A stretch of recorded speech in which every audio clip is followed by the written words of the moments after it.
ఉండవలసిన కార్మికుల కన్నా తక్కువ ఉన్నారు. కాంట్రాక్ట్ కార్మికులు కూడా తొలగించారు, పర్మనెంట్ కార్మికులు కూడా తొలగించారు. నిర్వహణ లోపం కూడా ఉంది, అందుకే ఈ ప్రమాదం జరిగిందని కార్మిక సంఘాలు ఆరోపిస్తారు.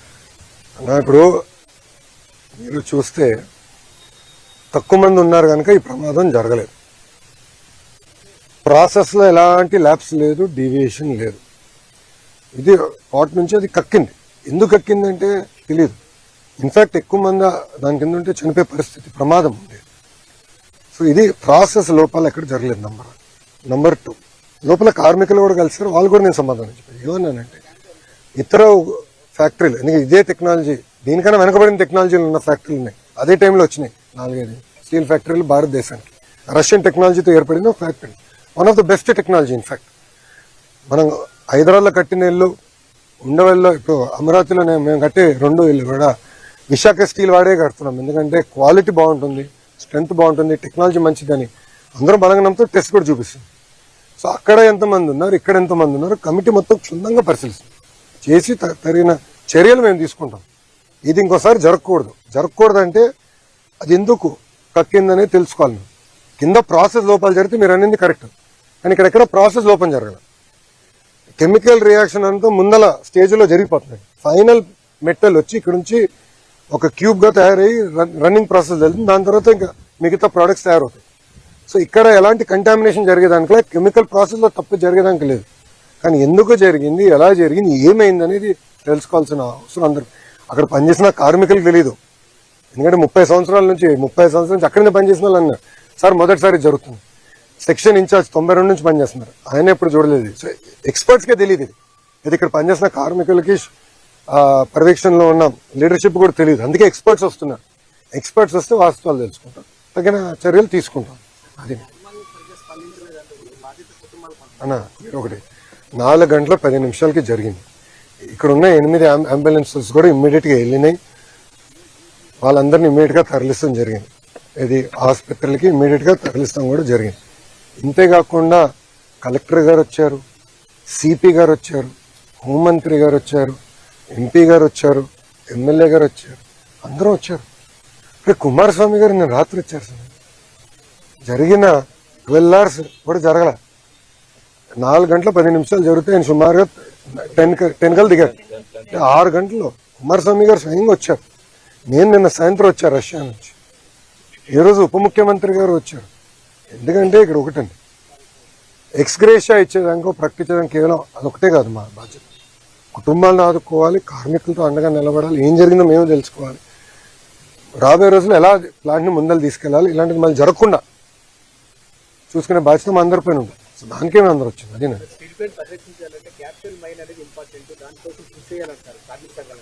సార్ మీరు మళ్ళీ ఒకే మాట అంటున్నారు, కార్మిక సంఘాలు అంటున్నారు.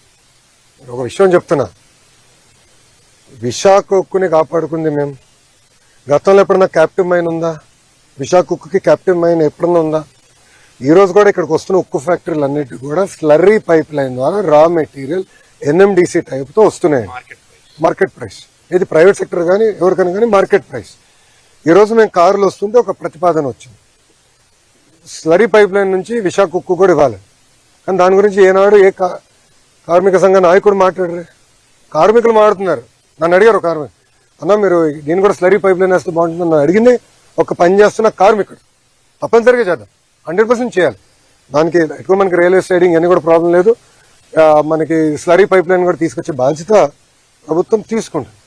ఇది ఇప్పుడు మీరు చూడండి, ఇదే స్టీల్ ప్లాంట్ లాభాల్లోకి వెళ్ళింది, అద్భుతంగా చేసింది. సుమారుగా 10,000 కోట్ల FD ఉండేది ఒక దశలో. తర్వాత కాంగ్రెస్ వాళ్ళు వచ్చారు. ఇదే ఇప్పుడున్న కార్మిక సంఘ నాయకులు కొంతమంది కాంగ్రెస్ వాళ్ళు ఉన్నారు. వాళ్ళు అడుగుతున్నారు, మీరు డబ్బులు తీసుకెళ్లి వేరే రాష్ట్రాలు ఖర్చు పెట్టారు, బరేలి అక్కడ ప్లాంట్ పెట్టుకోదు, అక్కడ పెట్టదు అన్నట్లు మీరు డబ్బులు పెట్టచ్చు కదా స్వామి. విశాఖకు డబ్బులు తీసుకెళ్లి పెట్టారు. తర్వాత జరిగిన పరిణామాలు మీకు తెలుసు, నష్టాల్లో కూరుకుపోయింది. 15,000 కోట్లు, ₹1 ₹2 కాదు. ఇది కేవలం కార్మికుల డబ్బులే కాదు, అందరి డబ్బులు. భారతీయులు అందరూ వాళ్ళు పన్ను కడితే కదా ఇది తీసుకొచ్చి పెట్టాము. భారతదేశంలో ఏ రాష్ట్రంలో ఇట్లా ప్రైవేటీకరణ జరగకుండా ఆపిన స్టీల్ ప్లాంట్ ఒకటి కూడా లేదు. అలాంటిది విశాఖ ఉక్కు కేవలం 1 and only ఇండియా ప్రభుత్వం ఆపింది. ఎందుకంటే మనకి ఎమోషన్ అటాచ్. మనం కాపాడుకున్నాం, కార్మికులు చూసుకునే బాధ్యత నాది. ఈరోజు కార్మిక సంఘాల నాయకులే ఎంత బాధ చేసినట్టు వాళ్ళు మాట్లాడే విధానం చూస్తే ఆ డబ్బులు ఇచ్చేయండి, డబ్బులు ఇచ్చేయండి అంటే డబ్బులు ఇచ్చి చేతులు దులుపుకుని వెళ్ళిపోమంటారు మమ్మల్ని? అదా మా బాధ్యత? నేనేమన్నా కుటుంబాలను మేము ఆదుకుంటాం, ఎస్ ఎక్స్గ్రేషియా ఇస్తామని చెప్పాం అంటే ఎలాంటి డౌట్ లేదు. ఒక ఆయన ఏమన్నాడంటే విచిత్రం, ఒక కార్మిక నాయకుడు ఏమన్నాడంటే అసలు మీరు ప్యాకేజ్ ఇవ్వకుండా ఉంటే ప్లాంట్ తెరిసేది కాదు కదా, ప్లాంట్ తెరుచుకుని ఉంటే మనిషి చనిపోయాడు కాదు కదా. మాట్లాడే విధానం అండి ఇది. మీడియా మిత్రులు ప్రజలు కూడా ఆలోచించండి దయచేసి. ఏంటిది ఇప్పుడు నేను వెళ్ళింది ఏంటి? వాళ్ళు అడిగిన ప్యాకేజ్ కన్నా రెగ్యులర్ ఎంప్లాయీస్కి ఇంకెక్కువ వస్తుంది, దాన్ని కుడించమంటారు? లేదు. మేము ఇంకోటి అవుట్సోర్సింగ్ కాంట్రాక్ట్ ఆర్ పర్మనెంట్ అయినా కూడా ఇద్దరికి ఉద్యోగాలుగా ఇస్తాను, పర్మనెంట్ ఉద్యోగం ఇస్తాను. భారతదేశంలో ఎక్కడ జరగలే. పెద్ద మనసుతో కుమారస్వామి గారు సెక్రటరీ గారితో పోరాడి తీసుకొచ్చినాడు. నా ఒక నిమిషం, నేను ఇవ్వాల్సిన అవసరం కూడా ఆయన పోరాడి తెచ్చినాడు. అది ఎన్డీఏకున్న చిత్తశుద్ధన. సో మేము ఇక్కడ కేవలం ఏదో డబ్బులు ఇచ్చేసి చేతులు దుప్పుకుని వెళ్ళాక రాలేదు. ఆ కుటుంబాన్ని అండగా ఉంటాం. మొత్తం అంత్యక్రియలు అయిన తర్వాత పెద్ద కరమైన తర్వాత కుటుంబాలు మేము కలుస్తాం. వాళ్ళ పిల్లల్ని చూసుకోవాల్సిన బాధ్యత కూడా మా పైన ఉంది. We understand that commitment. ఇప్పుడు ఎల్జీ పాలిమర్ ఇష్యూ తీసుకున్నాం. ఎల్జీ అనే సంస్థ డబ్బులు పెట్టాల్సింది ట్రస్ట్లో. ఎన్డీఏ ప్రభుత్వం వచ్చే వరకు అది జరగలేదు. ఇప్పుడు ఎవరైతే మాట్లాడుతున్నారో వాళ్ళందరినీ ప్రశ్నిస్తున్నా. ఎల్జీ మేము ఎన్డీఏ ప్రభుత్వం వచ్చినంత వరకు ట్రస్ట్లో పెట్టాల్సిన డబ్బులు వాళ్ళు పెట్టలా. మేమొచ్చి గన్నబాబు గారు, పల్లా గారు, ఎంపీ గారు, మేము పర్సనల్గా తీసుకుని నేను 2-3 సార్లు కలిసి వాళ్ళు కలిసి ట్రస్ట్ తెప్పించాం. మిగతా కుటుంబాలన్నీ కూడా రావాల్సిన నష్టపరిహారం మేము అధికారంలోకి వచ్చినా తెప్పించాం. అక్కడ పర్మనెంట్గా ఒక ఆసుపత్రి కూడా తెరవాలి. దానికి కూడా నిధులు ఉన్నాయి, 50 crores ఉంది. ట్రస్టీస్ ఒక టైం తీసుకుంటే నేను ఎంపీ గారు కూడా చెప్పాను, మీరు కూడా మాట్లాడండి, హెచ్ఎం గారు కూడా మాట్లాడతారు, అవసరం నేను కూడా ఇన్వాల్వ్ అవుతాను. తప్పనిసరి హాస్పిటల్ కూడా తీసుకుంటాను. సో కేవలం ఏదో డబ్బులు ఇచ్చేయండి ఇచ్చారు, తర్వాత ఏం మర్చిపోయారు. అలాంటి బ్యాచ్ కాదు. జీవితాంతం గుర్తుపెట్టుకుంది. ఎందుకంటే వాళ్ళందరూ ఆంధ్రులు, తెలుగోలు. మనం కాకపోతే ఎవరు కాపాడతారండి వాళ్ళని? ఆ బాధ్యత ఇక్కడ ఉందా? మా అందరి పైన ఉంది, కేంద్రంలో ఉన్న ఎన్డీఏ పైన ఉంది. అందుకే 6 గంటల్లో కుమారస్వామి గారు వచ్చారండి. అది మాకున్న చిత్తశుద్ధి. ఇప్పుడు కార్మిక సంఘాలు కొన్ని రాజకీయ పార్టీలు వచ్చినాయి, వాళ్ళ నాయకులు ఎవరు వచ్చినారా? స్ట్రైట్ క్వశ్చన్ అడుగుతున్నానండి. వాళ్ళ నాయకులు ఒక్కరన్నా వచ్చారా పరామర్శించడానికి? కనీసం మాట్లాడారు ఎవరితో? వాళ్ళు మాట్లాడరు. అక్కడ కుటుంబాలతో నేను మాట్లాడుతుంటే మీరు ప్రాక్టీస్ చేయండి. కుటుంబాలతో నేను మాట్లాడుతున్నాను. నేను చెప్పాల్సిన కుటుంబాలకు చెప్తా. నేను కుటుంబాలకు చెప్పా. వాళ్ళు ఎవరు నన్ను వాళ్ళు మళ్ళీ కలుస్తాను కూడా నేను చెప్పా. అది మాకు ఇప్పుడు లోపల కూడా కార్మికులు ఒక ఆయన దూరం నుంచి అరుస్తున్నాడు. నేను ఎందుకు అరుస్తున్నా? దగ్గర రా, ఇంపట్లేదు స్వామి దగ్గర అని తీసుకుని మేము మాట్లాడాం. మా పోలీస్ సోదరు కంగారు పడితే చెప్పిన, ఎందుకు మీకు కంగారు, పక్కరండి, అందరిని కలిసి వెళ్తామని చెప్పి కలిసిన. సో ఆ చిత్తశుద్ధి ఎన్డీఏ ప్రభుత్వానికి ఉంది. కుటుంబాలను ఆదుకునే బాధ్యత మేము తీసుకుంటాం. మళ్ళీ విశాఖ ఉక్కుకి పూర్వ వైభవం తీసుకొచ్చే బాధ్యత కూడా మా పైన ఉంది, మేము చేస్తాం. ఓకేనా అమ్మా?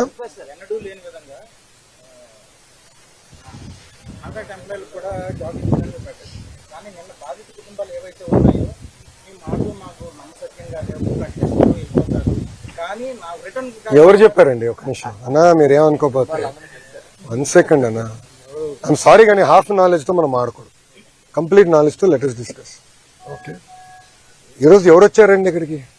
ప్రతిపక్ష ఇది టీమ్ 11 క్యాప్టెన్ వచ్చాడా? అడుగుతున్నా, టీమ్ 11 క్యాప్టెన్ వచ్చాడు ఇక్కడికి? లేదు కదా. కుమారస్వామి గారు 6 గంటలు ఎందుకు వచ్చాడు? ఆయన ఎందుకు ప్రకటించాడు? 25 లక్షలు ఈరోజు రాత్రి కుటుంబాల అకౌంట్లో మేము వేస్తామని చెప్పాం.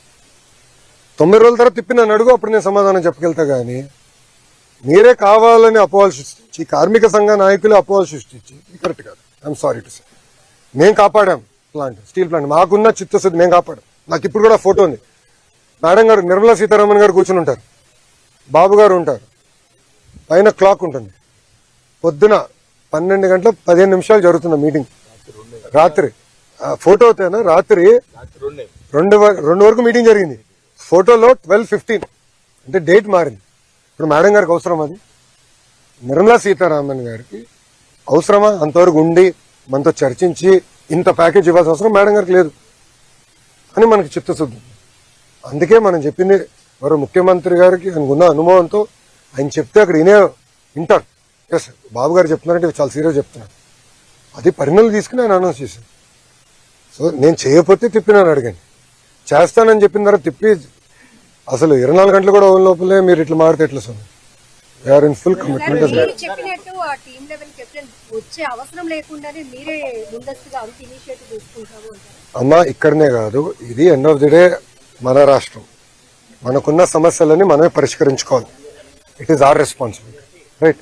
ఇక్కడనే కాదు, రాష్ట్రంలో కూడా ఎక్కడ ఏ ఇన్సిడెంట్ జరిగినా, ఇప్పుడు గౌరవ హోంమంత్రి గారు బస్ యాక్సిడెంట్ కూడా వెళ్తున్నారు, గమనించారు లేరు?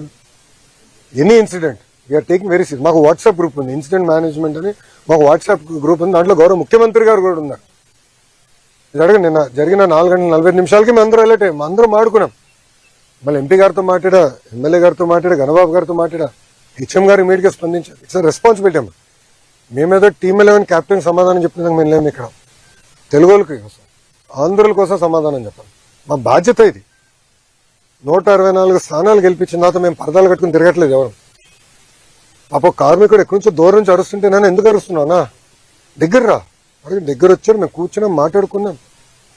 మందే భయ్, మన ప్లాంట్, మన రాష్ట్రం, మన సమస్యలు మనమే పరిష్కరించుకోవాలి. అంతేగాని మీరు కాబట్టి నేను నాకేదో కొంచెం బీపీ పెరిగితే ఏం సాధిస్తాం? బీపీ వస్తుంది అంతే, సమస్యలు పరిష్కారం అవ్వు కదా. కూర్చొని పరిష్కరించాలి. ఇప్పుడు వాళ్ళు అడిగారు, కార్మికులు కూడా ఏమన్నారంటే అన్న, కమిటీ సభ్యులు వచ్చినప్పుడు ఇక్కడ ఎవరు పని చేస్తారో వాళ్ళు కూడా కలిస్తే బాగుంటుందంటే తప్పనిసరి కలుస్తారు. ఎందుకంటే అక్కడ ఏం జరిగింది, ఎలా జరిగింది వాళ్ళు కూడా వివరంగా తీసుకుంటారు. కమిటీ ఈరోజు సాయంత్రం వస్తారు, ఉంటారు ఎక్స్పర్ట్స్. నేను స్టీల్లో మాస్టర్స్ చేయలేదు కదా, నాకు ఐడియా లేదు. ఓకేమ్మా,